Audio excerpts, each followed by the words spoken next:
듣는 사람이 행복한 라디오 최영일의 YTN 뉴스 정면 승부.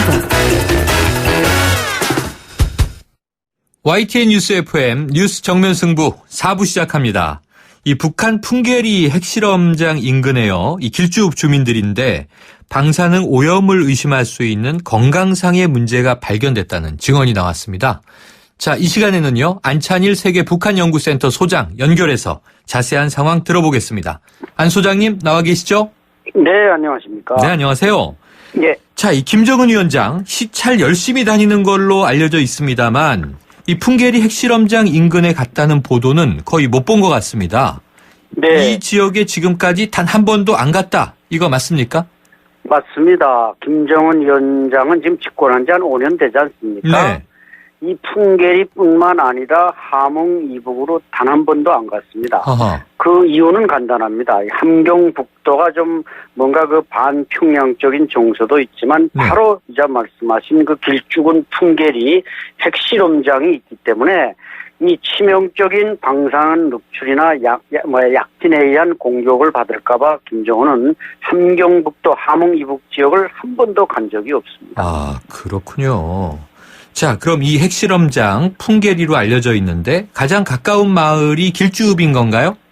그렇습니다. 길쭉읍인데 길쭉군이 좀 함경북도에서도 뭐 화성군, 명천군 많지만 길쭉군이 좀 커서 한 14만 명의 인구가 길쭉군에 살고 있습니다. 그런데 길쭉읍은 그 바로 풍계리 핵실험장에서 불과 27km밖에 떨어져 있지 않습니다. 그러다 보니까 이 약진 방사능에 의한 피해가 많이 생겨서 그 주민들이 호흡곤란이나 또는 이제 그 체중 감소나 이와 같은 심각한 증세가 나타나고 있는데 그것도 이제 무슨 병인지 모르다 보니까 그냥 귀신병이다. 이렇게 지금 다 얘기들 한다고 조사가 됐습니다. 하하, 그렇군요. 그럼 이번에 그 인터뷰를 통해서 지금 이 사실이 알려진 거잖아요. 네네. 그럼 그 인터뷰에 응했던 분들이 다 이 핵실험 진행 당시에 길쭉에 거주했던 분들인가요?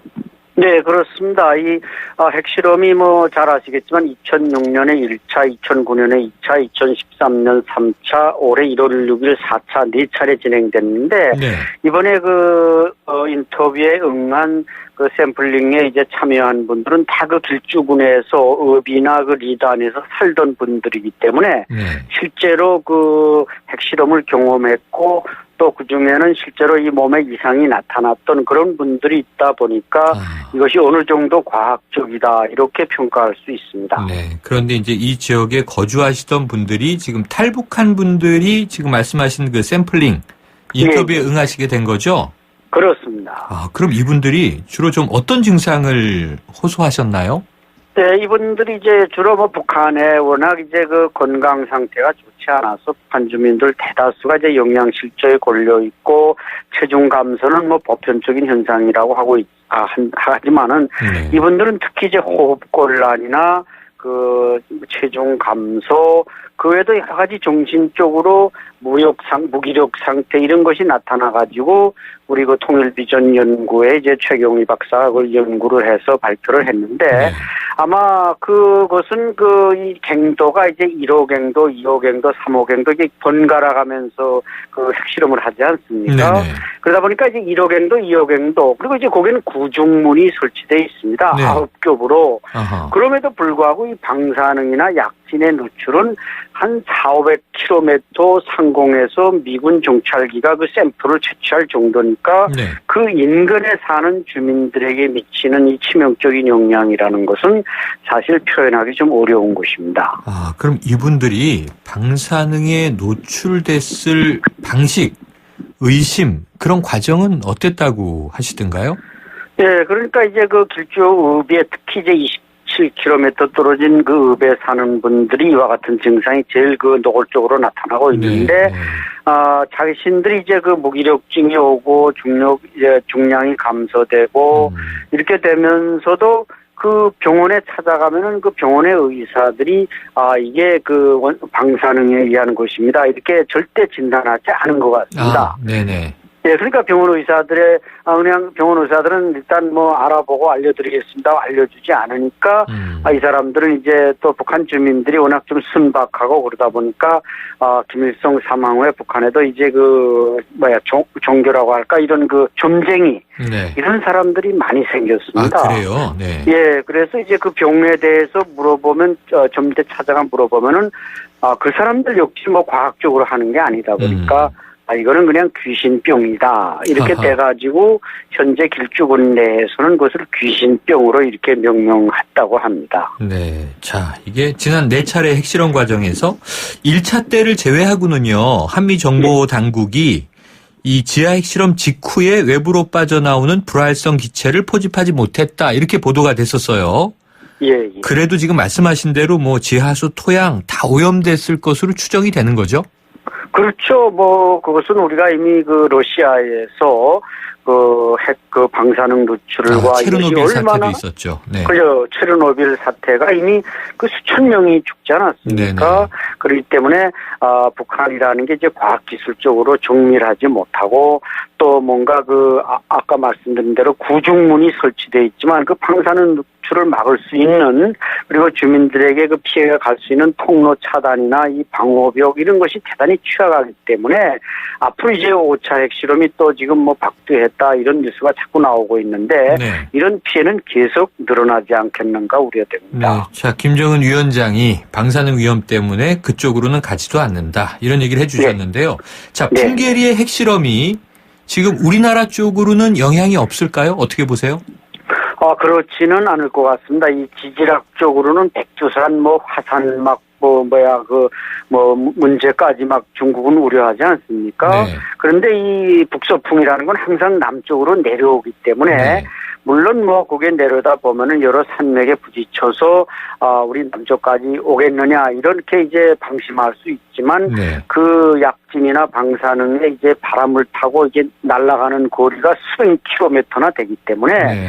우리 휴전선 지역이나 또 휴전선에서 우리가 70km밖에 떨어지지 않은 서울 지역도 그 위험으로부터 위험 노출이 전혀 없다 이렇게 방심하기는 어려울 것 같습니다. 알겠습니다. 경계가 필요하군요. 오늘 말씀 여기까지 듣겠습니다. 고맙습니다. 네, 감사합니다. 지금까지 안찬일 세계북한연구센터 소장이었습니다. 지금 여러분께서 듣고 계신 프로그램은 뉴스 정면 승부입니다. FM 94.5MHz YTN 뉴스 FM.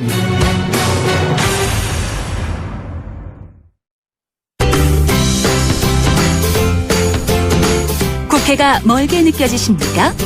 국회 사용 설명서가 국회를 국민에게 돌려드립니다.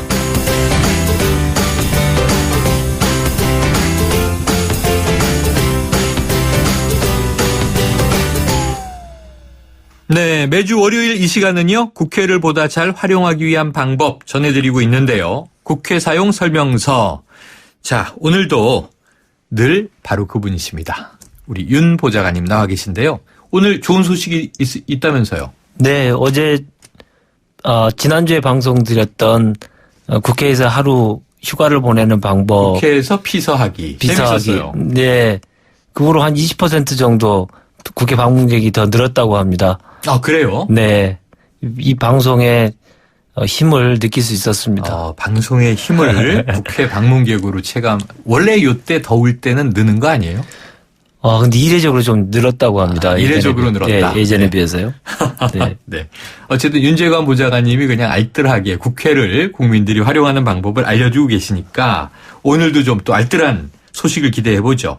오늘은 각 당의 전당대회와 관련한 이야기 주제를 뽑아오셨는데 자, 먼저 요걸 한번 여쭤보죠. 지난주 미국에서 민주당과 공화당의 전당대회가 있었잖아요. 네. 자, 우리나라도 전당대회를 지금 이제 새누리당 8월 9일, 8월 27일 더불어민주당 이렇게 앞두고 있는데 자, 전당대회에 대해서 잘 모르시는 분들을 위해서 이게 당원이 아닌 분들 잘 모르거든요. 네. 어떤 겁니까?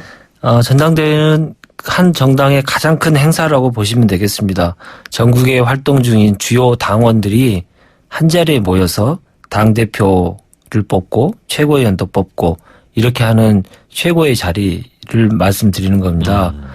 각 당마다 차이는 있습니다만은 이런 전당대회는 2년마다 한 번씩 당대표를 선출하는 정기 전당대회가 있고, 여러분들께서 잘 보셨겠지만, 많이 그동안 보셨겠지만, 선거에서 지고 나면 지도부가 총사퇴하죠. 그렇죠. 그러면 갑자기 지도부를 또 새로 선출해야 되기 때문에, 전당대회가 또 열리는데요. 그럴 때는 임시 전당대회로 불리고 있습니다.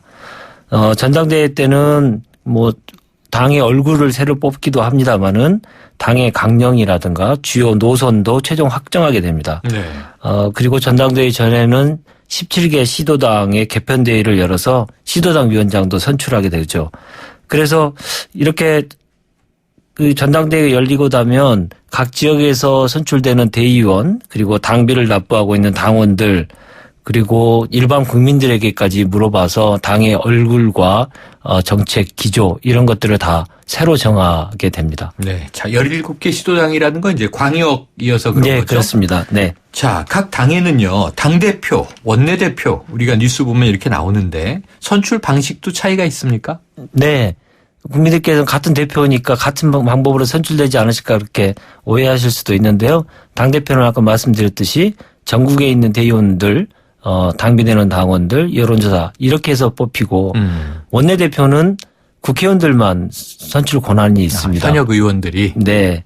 그렇기 때문에 전당대회에서 선출되는 당대표가 당의 서열상으로 앞설 수밖에 없는 구조가 네. 그 선출되는 방식이기 때문에 그렇습니다. 네. 요즘에 보면 말이죠. 대체로 이제 현직 국회의원이 당대표를 하긴 하지만 네. 또 원외 인사, 국회의원이 아닌 분도 도전은 해요. 네. 그렇게 하는 경향이 상당히 많아지고 있습니다. 네. 네. 아, 경향이 많아지고 네. 있다.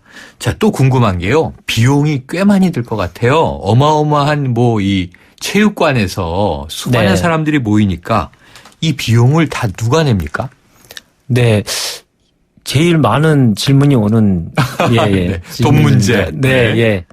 그 하루 전당대회를 하는데 최소 비용이 최소 10억 이상이 듭니다. 아, 그 전당대회 하루에 최소 10억. 하루 행사하는데 10억 이상이 들습니다. 네.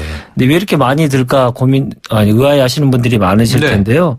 전국에 지역위원회가 253개가 있는데 네. 전국에 제주도서부터요. 전국에 있는 모든 대의원들이 한 자리에 모여야 됩니다. 그렇죠. 그러면 그 교통비만 해서라도 엄청난 금액이 소요가 됩니다. 교통비는 공비로 지급을 한다. 네, 그거는 공식적으로 당에서 지출할 수 있는 선관위에서 인정하는 비용입니다. 그리고 선거 사무 업무도 다 선관위 위탁하고 있기 때문에 그 비용도 지출해야 되고요. 무대도 설치해야 되고 행사장 대여비도 상당히 많이 들어갑니다. 아, 그렇겠네요. 이렇게 많은 비용이 들어가다 보니까 당 재정 상태가 안 좋은 상황에서 당이 모든 걸 다 해결할 수 없기 때문에 후보자가 네. 당대표가 되고자 하는 자, 최고위원이 되고 싶은 분들이 출마하면서 당에 돈을 냅니다. 네. 그 비용이 만만치 않습니다. 예를 들어서 이번에 당대표 선출하는 과정에서 어느 당은 당대표 후보를 등록하기 위해서는 8천만 원을 내놓아야 됩니다. 네. 예. 그리고 그 밖에 들어가는 선거 비용도 다 본인이 부담해야 되기 때문에 당대표 후보로 나갈 수 있느냐 없느냐의 기본적인 허들 역할을 하는 게 사실상 돈 문제가 아닌가 싶습니다. 야, 그러면 이게 최소한 이게 반장 선거와 확연히 다른 것이 네. 당대표 한번 입후보 하려면 네. 8천만 원 정도를 내야 되는군요. 그렇습니다. 최고위원 선거도 방식에 따라 다릅니다만은 많은 비용이 지출해야 되는 상황입니다. 좋아요. 네. 그럼 이렇게 돈이 많이 드는데 전당대회 출마하는 이유는 뭘까요? 제가 직접 출마해 본 적이 없어서 제가 간접 경험을 말씀드리겠습니다. 네네. 전당대회 하면 전국의 대의원들이 다 모인다고 말씀드렸잖아요. 네. 그 대의원들이 각 지역에서는 소위 말하면 정치권에서는 선수들이십니다. 그 선수들 앞에서 내가 이 얘기를 해보고 자기의 정견을 발표할 수 있다라고 하는 것은 정치인에게서 자신의 맥박수를 2배 이상 증가하는 아주 흥분되는 일이라고 다들 그렇게 말씀하십니다. 네. 정치를 한번 시작을 했으면 그 자리에서 한번 도전하고 거기서 당선되고 한번 해보는 게 꿈으로 같이 가는 정치인들이 아주 많으십니다. 네. 그리고 정치 지도자로 성장하기 위해서는 기본적으로 전당대회를 거치지 않고서는 지도자로 성장할 수 없는 기본적인 구조를 가지고 있기 때문에 돈이 많이 들어가더라도 열심히 하시려고 하죠. 그러나 최근에는 좀 다른 경향이 있는데요. 가령 최고위원을 할 거냐 원내대표를 할 거냐 이렇게 물어보시면 옛날에는 다 최고위원을 하시겠다는 분들이 더 많았는데 네. 최고위원도 많은 비용이 드는 반면에 돌아오는 것은 별로 크지 않아서 차라리 원내대표를 더 많이 선호하는 경향이 최근에는 나타나고 있습니다. 아, 그렇군요. 네. 자, 현역 의원, 원내대표 이 의원들 투표로 뽑는데 여기는 돈은 안 내죠? 예, 그 비용은 개별적인 선거운동을 위한 기본적인 비용만 드는 거지 뭐 몇천만 원씩 무조건 내놔야 되는 거 그런 건 없기 때문에 훨씬 더 비용적으로는 알뜰합니다. 자, 이 정치인의 유전자가 따로 있는 걸까요? 어쨌든 그 많은 사람들 네. 앞에서 자신의 정견을 얘기하기 위해서 돈도 쓰고 네. 에너지도 네. 쓰고 합니다. 자, 오늘 말씀 여기까지 듣죠. 고맙습니다. 네, 감사합니다. 국회 사용 설명서 윤재관 보좌관과 함께했습니다.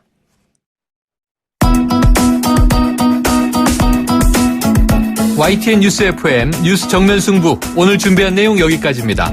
지금까지 프로듀서 박준범, 작가 홍기희, 강현지, 기술감독 전소현, 이지윤, 진행의 최영일이었습니다. 내일 뵙겠습니다.